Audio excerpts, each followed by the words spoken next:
পড়াশোনা বিকালে মনে হয় একটু আসছে নাকি? আচ্ছা, অল্প একটু ক্লাস দিব, তোমাদেরকে ছুটি দেবো। আমাদের সরকারকে করা গেছিল এই বছরে আপনার নির্বাচন সমূহ শুরু করছিলাম। এরপরে সম্পূর্ণ যুদ্ধ বিহারে বর্ণনা সম্পর্কে আমরা শিখতে বলছিলাম। কেমন লেখাপড়া করছো? লেখাপড়া করছো? পারবে? হাত তুলো তো। ওকে, ধন্যবাদ। বিয়ে একদম পড়ো নাই, এই সমস্যা হয়েছিল? আচ্ছা, লিখিতে পারবা নাকি বলতে পারবা? বলতে পারবা। আচ্ছা, সময় সংক্ষিপ্ততার কারণে আমরা অবশ্যই লেখা বলতে পারবো। আজকে আমরা একদম মুখে করে নিব, ঠিক আছে? দেখি ইমামতি বলতো সোমপুর বৌদ্ধবিহারের সম্পর্কে তুমি কি জানো? বর্ণনা দাও তো।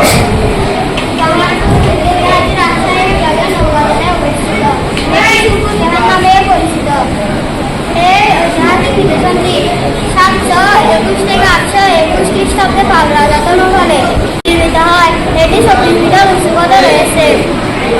এটি উত্তর দক্ষিণে 277.15 মিটার ও পূর্ব পশ্চিমে 273.70 মিটার।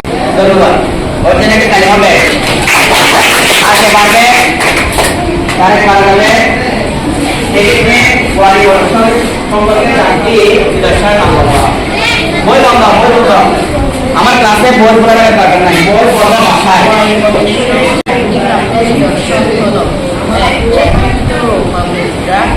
পাথরের হাতিয়ার, আগে বড় করে বলো। নানান বস্তু, 4 নানান ধরনের মৃৎপাত্র। সোমপুর বৌদ্ধবিহার সম্পর্কে তুমি কি জানো? পাহাড়পুর বৌদ্ধবিহারটি রাজশাহী বিভাগের নওগাঁ জেলায় অবস্থিত।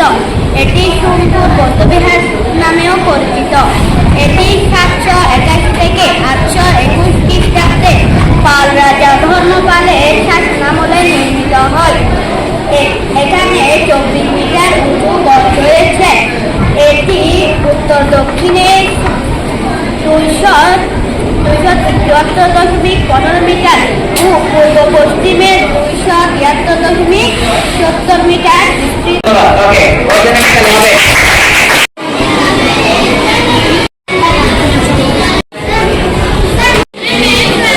তুমি লাল কলম দিয়ে কেন লিখছ? কালো কলম নিবা।